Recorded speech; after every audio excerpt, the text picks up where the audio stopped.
As the victims of the shooting are trying to piece back what's left of their lives, MGM Grand, the parent company of the Mandalay Bay Hotel, where Paddock carried out his attack, is suing. The attorney and victim I spoke with say the lawsuit is forcing them to relive the trauma of that night. And my daughter looked at me and she says, "What do we do now?" And I just cupped my hands around her face and I says, "Okay, this is what we're going to do. We're going to follow them right in front of us." Remembering that night is difficult for shooting survivor Nancy Keck. We were in survival mode and we were running. Keck was at the festival in Las Vegas with her daughter, celebrating her late husband's life, a tradition since his passing. That was our getaway. The night couldn't have been more perfect.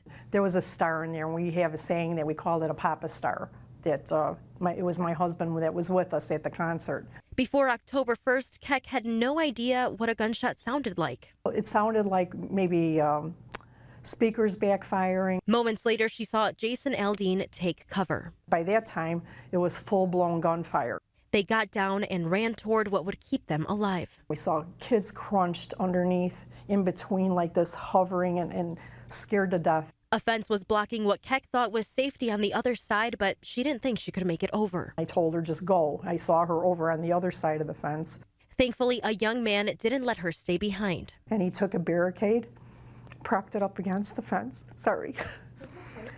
Propped it up against the fence and helped us all over. And without a clear path, they continued running as shots rang out nonstop. We were trying to get away from the firing, but no matter where we ran, it always felt like it was still behind us. Keck and her daughter survived the attack, but now, almost a year later, they've been attacked again. This time by MGM Grand, the company that owns the hotel where Stephen Paddock carried out the massacre.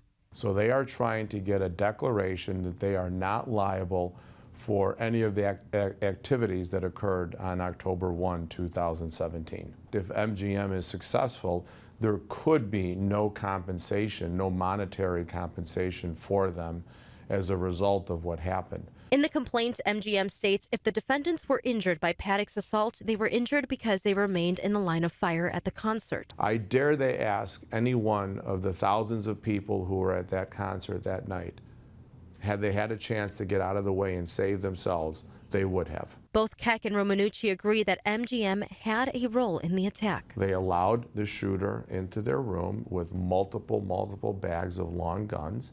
So they had a duty. They have a legal duty to the people that they not only hosted in their hotel, but also to the people who were going to the concert. Keck and her daughter want to make sure corporations like MGM are held accountable.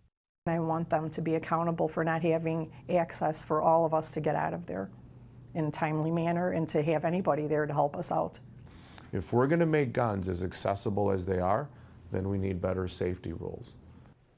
Romanucci says when talking about change, we have to look at Washington. We have to have the states look at their own amendments as well as the courts look over current laws.